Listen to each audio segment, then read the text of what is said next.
घने जंगल में कालू कौवा अपनी पत्नी टूनी के साथ रहता था। वो समोसे बेचकर अपने परिवार का खर्च चलाता था।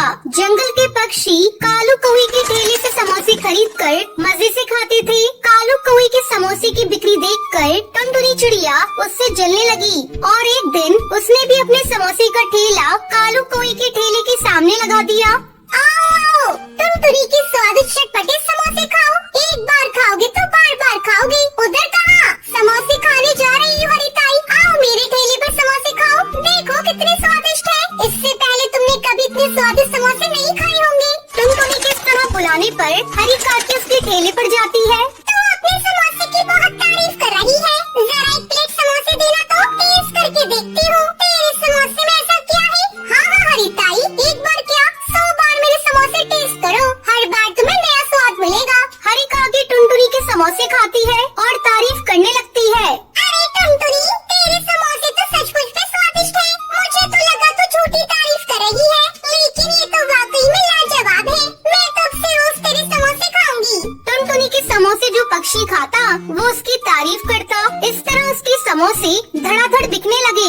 उधर कालू कौवे के समोसे को खाने के लिए कोई भी पक्षी नहीं जाता, जिससे कालू कौवा बहुत दुखी हो जाता है।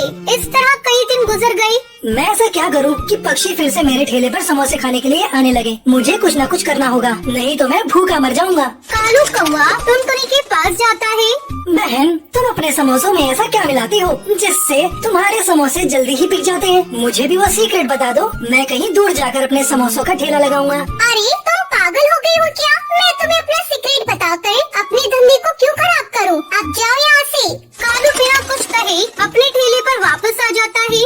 लगता है अब मुझे ये काम बंद करना पड़ेगा, अब इससे मेरा गुजारा नहीं होगा। कालू शाम को अपने ठेले को बंद करके अपने घर लौट रहा था। तभी वो देखता है कि टुनटुनी चिड़िया पक्षियों के घोंसले से उनके अंडे चुरा रही है। ये टुनटुनी पक्षियों के अंडे क्यों चुरा रही है? मुझे इसका पीछा करना होगा और पता लगाना होगा। वो देखता है टुनटुनी अंडे ले जाकर उन्हें फोड़कर समोसे के भरते में मिला देती है। अरे बाप रे, ये राज है इस टुनटुनी के समोसे के स्वादिष्ट होने का। ये तो सरासर गलत है। कालू कौवा जंगल के पक्षियों को टुनटुनी की सच्चाई बताता है। कालू भैया, परसों मेरे भी 2 अंडे चोरी हो गए थे। मैंने सोचा दुष्ट चील उन्हें चुरा कर ले गया होगा। चलो हम सब मिलकर उस टुनटुनी के पास चलते हैं। वो हमारे अंडे हमी को फोड़ कर खिला दे रही है। आज हम उस टुनटुनी को जिंदा नहीं छोड़ेंगे। सारे पक्षी मिलकर टुनटुनी के पास जाते हैं। क्यों रे टुनटुनी, थोड़े से पैसों की लालच में तुमने हमारे बच्चों को मार डाला। उन्हें इस दुनिया में आने से पहले ही तूने खत्म कर दिया। इतना कहकर पक्षी उसे पीटने लगते हैं। मुझे तुम लोग माफ कर दो, मैं पैसों के लालच में आकर ऐसा कर रही थी। आगे से ऐसा नहीं करूँगी, मेरी जान बख्श दो। दोस्तों, इस दुष्ट चिड़िया को तुम लोग छोड़ दो, अब हम इसे पुलिस में दे देंगे। नहीं नहीं कालू भैया, आप मेरे साथ ऐसा मत कीजिए। मुझे पुलिस में मत दीजिए। आप लोग जैसा कहेंगे मैं वैसा करूँगी। मैं समोसे बेचना भी छोड़ दूंगी। कालू कौवा टुनटुनी की बात मानकर उसे छोड़ देता है। फिर सभी पक्षी अपने अपने घर चले जाते हैं। कालू कौवा घर जाकर अपनी पत्नी को सारी बात बताता है। मैं तो ऐसा कभी सोच भी नहीं सकती थी कि ये टुनटुनी ऐसा कुछ करेगी। उसने जरा भी नहीं सोचा अगर उसके बच्ची के साथ कोई ऐसा करता तो उसे कैसा लगता। खैर छोड़ो, चलो तुम खा पी कर सो जाओ। अगले दिन से कालू कौवे के ठेले पर समोसे खाने के लिए पक्षियों की भीड़ लगनी शुरू हो जाती है। फिर सभी पक्षी खुशी खुशी रहने लगते हैं। शिकंजी ले लो शिकंजी, नींबू सोडा से बनी शिकंजी। शिकंजी ले लो शिकंजी, नींबू सोडा से बनी शिकंजी। सुंदरवन के जंगल में बंटी कबूतर अपनी पत्नी टुनटुनी चिड़िया के साथ रहता था। उसकी एक बेटी थी जिसका नाम लूसी कबूतरी था। बंटी कबूतर एक किसान था। एक बार गांव के जंगल में बहुत बड़ा सूखा पड़ गया था, जिससे बंटी कबूतर के खेत में कोई भी अनाज की फसल नहीं आई थी। दोनों पति पत्नी मजदूरी करके अपना पेट पाल रहे थे।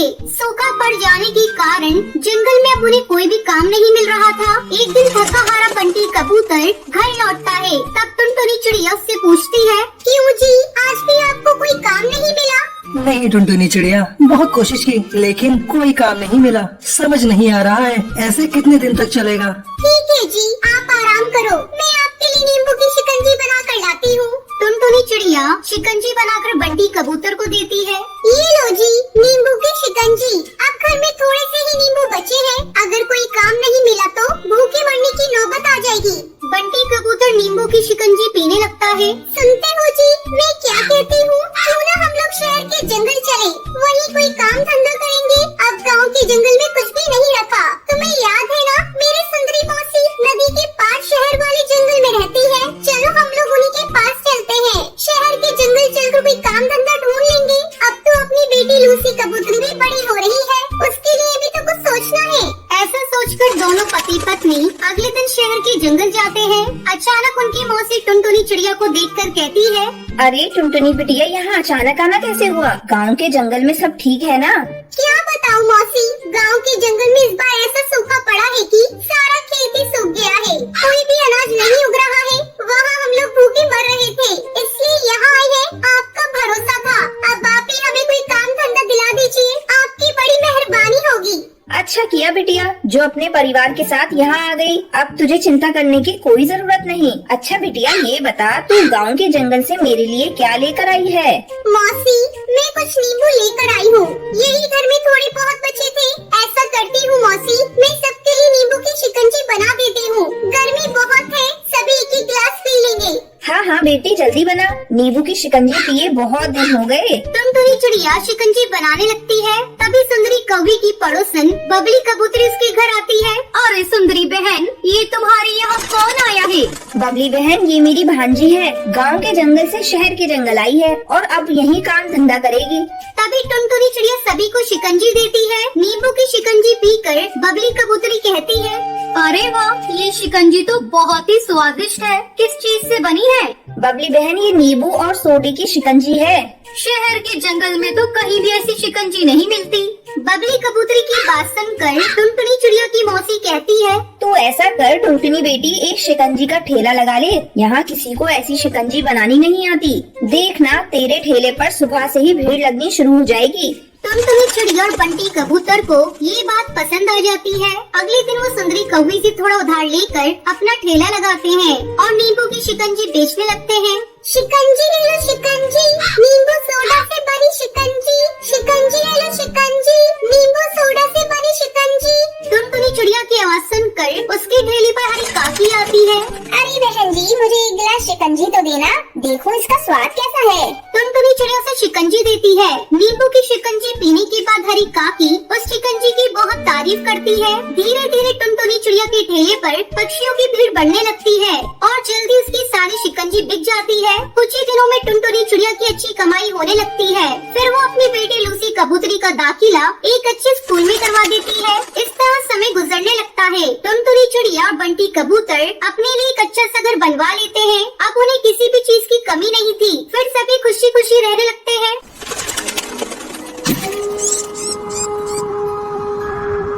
सुंदरवन के जंगल में टुन्नू चिड़ा अपनी 3 बेटियों के साथ रहता था। उसकी बड़ी बेटी का नाम टुनटुनी चिड़िया था और मंझली बेटी का नाम टोनी चिड़िया था और सबसे छोटी बेटी का नाम भूरी चिड़िया था। तीनों बेटियां बहुत ही संस्कारी थीं। बचपन में ही उनके सर से उनकी माँ का साया उठ गया था। फिर टुन्नू चिड़ा ने ही अपनी बेटियों को पाल पोस कर किसी तरह बड़ा किया। अचानक एक दिन टुन्नू चिड़ा की तबीयत बिगड़ जाती है। वो अपनी तीनों बेटियों को अपने पास बुलाता है और उनसे कहता है, लगता है मेरा समय आ गया है, अब मैं नहीं बचूंगा। तुम लोग मेरी बातों को ध्यान से सुनो। टुनटुनी, तू बड़ी है बेटा, अपनी दोनों बहनों का ध्यान रखना। बाबा, तुम ऐसी बातें क्यों कर रहे हो? तुम्हें कुछ नहीं होगा। मैं अभी वैद्य जी को बुलाकर ला रही हूँ। बेटा, वैद्य जी को बुलाने से कोई फायदा नहीं। तू बस मेरी बात सुन। तेरी छोटी बहन भूरी को पढ़ने का बहुत शौक है, तू उसे बहुत पढ़ाना। इतना कहते कहते टुन्नू चिड़ा की मौत हो जाती है। बाबा, ये क्या हो गया बाबा? अब हम लोग तुम्हारे बगैर कैसे रहेंगे?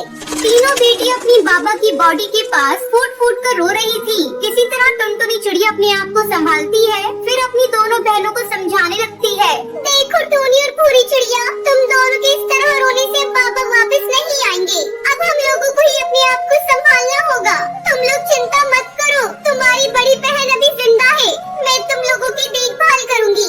इस तरह कुछ दिन गुजर जाते हैं। एक दिन टुनटुनी चिड़िया काम की तलाश में जाने लगती है। तब टोनी चिड़िया उससे कहती है, दीदी, मैं भी तुम्हारे साथ चलती हूँ। हम दोनों मिलकर कुछ काम करेंगे तो ज्यादा पैसे आएंगे। टुनटुनी चिड़िया के लाख मना करने पर भी टूनी चिड़िया नहीं मानती। फिर दोनों बहनें काम की तलाश में जाने लगती है।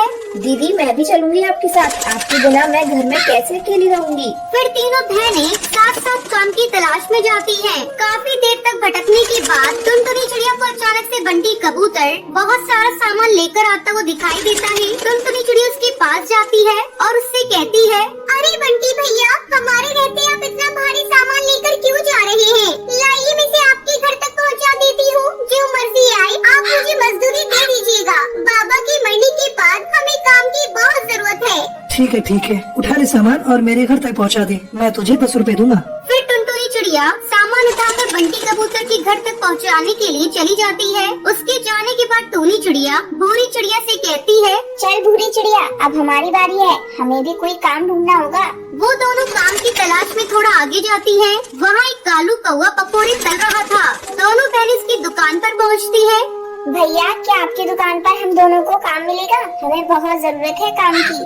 हाँ, तुझे पकौड़े तलने का काम मिल जाएगा और तेरी बहन ग्राहकों के झूठे बर्तन साफ कर देगी। बदले में मैं तुम दोनों को खाने के लिए भोजन और कुछ रुपए दे दूंगा। बोल, तुझे मंजूर है? हाँ भैया, हमें मंजूर है। हम दोनों बहनें आपकी दुकान पर काम करेंगे। इस तरह टूनी चिड़िया पकोड़े तलने लगती है और भूरी चिड़िया सभी ग्राहकों के झूठे बर्तन धोने लगती है। तभी टुनटुनी चिड़िया अपनी दोनों बहनों को तलाशते हुए वहाँ पहुँच जाती है। जब वो अपनी दोनों बहनों को काम करते हुए देखती है तो उसकी आंखों में आंसू आ जाते हैं और वो उनसे कहती है, टूनी चिड़िया और भूरी चिड़िया, तुम दोनों कितनी छोटी हो और मेरा साथ कितने अच्छे से दे रही हो। अब जैसे ही हमारे पास पैसे इकट्ठे हो जाएंगे तो मैं तुम दोनों का दाखिला एक अच्छे स्कूल में करवा दूंगी। इस तरह तीनों बहनें काम करके अपना पेट पालने लगती है। जब उनके पास कुछ पैसे जमा हो जाते हैं तो टुनटुनी चिड़िया अपनी छोटी बहनों का नाम एक स्कूल में लिखवा देती है, क्योंकि उसे अपने बाबा का सपना पूरा करना था। अपनी छोटी बहन को स्कूल जाते देखकर टुनटुनी चिड़िया बहुत खुश होती है। इस तरह तीनों बहनें खुशी खुशी अपनी जिंदगी बिताने लगती हैं।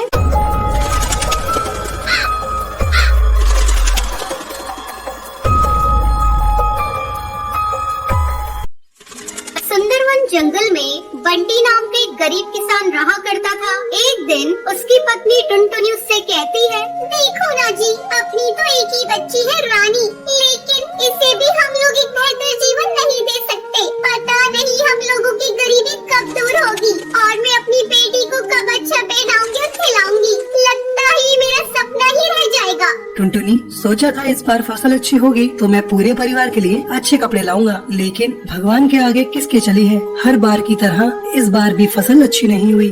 हाँ जी, फसल खराब हो गई और मेरी चिंता भी बढ़ गई। साहूकार अपने पैसे मांगने के लिए आएगा, तब हम लोग क्या करेंगे? वो तो हम लोगों के घोंसले को हड़प लेगा। पिछली बार बड़ी मुश्किल से अपने घोंसले को हम लोगों ने बचाया था, लेकिन लगता है इस बार हम लोग अपने घर को नहीं बचा पाएंगे। तू चिंता मत कर, ऊपर वाला जरूर कोई न कोई राह दिखाएगा। कुछ दिन इसी तरह गुजर जाते हैं। एक दिन दूसरे जंगल से एक व्यापारी अपनी पत्नी के साथ सुंदरवन जंगल आता है। उसकी मुलाकात बंटी से होती है। वो बंटी से कहता है, मैं एक बहुत बड़ा व्यापारी हूँ। मेरे पास बहुत सारा पैसा है, लेकिन मेरी कोई औलाद नहीं। मैं इस जंगल में एक बच्ची को गोद लेने आया हूँ, चाहे वो चिड़िया हो या चिड़ा। ये सब सुनकर बंटी सोचता है, क्यों ना मैं अपनी बच्ची को इन्हें गोद दे दूं। इसके बदले में मुझे ढेर सारे पैसे मिलेंगे, जिससे मैं साहूकार का कर्ज आसानी से चुका सकता हूँ। चलिए साहब, मेरे घर, मैं अपनी बच्ची को आपको गोद देने के लिए तैयार हूँ। बंटी उनको लेकर अपने घर जाता है। वो टुनटुनी को एक कोने में ले जाकर कहता है, टुनटुनी, ये दंपत्ति हमारे जंगल में एक बच्चा गोद लेने आए हैं। क्यों ना हम इन्हें अपनी बच्ची रानी को गोद दे दें। बदले में वो लोग हमें बहुत सारे पैसे देंगे, जिससे साहूकार का सारा कर्ज उतर जाएगा। ये आप कैसी बातें कर रहे हैं जी? मैं कैसे अपनी बच्ची को किसी को गोद दे दूं? टुनटुनी, ज्यादा पागल मत बन। ऐसा मौका बार बार नहीं मिलेगा। तू तो माफिर बन सकती है, तो ये भी तो सोच, रानी की जिंदगी संवर जाएगी।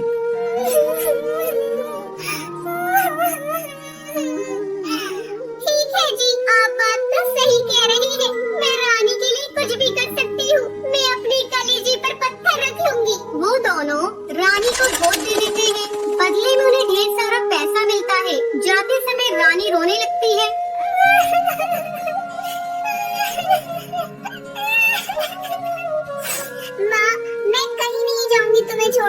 मुझे मत भेजो माँ, मैं नहीं जाऊंगी।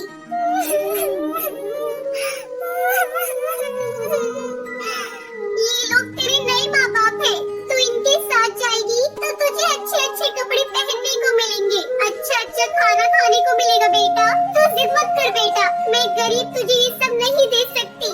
साहिब जल्दी से ले जाइए आप यहाँ से। टुनटुनी की पड़ोसन दूर से ये सब देख रही थी। वो साहूकार के जाने के बाद वहाँ आकर कहती है, छी छी टुनटुनी, तू कैसी माँ है? तू अपनी ही बेटी को अपने से कैसे अलग कर सकती है? मैंने पहली बार देखा है कोई माँ अपनी बेटी के लिए इतना कठोर भी हो सकती है। अब हम लोग तुम्हारे साथ कोई रिश्ता नहीं रखेंगे।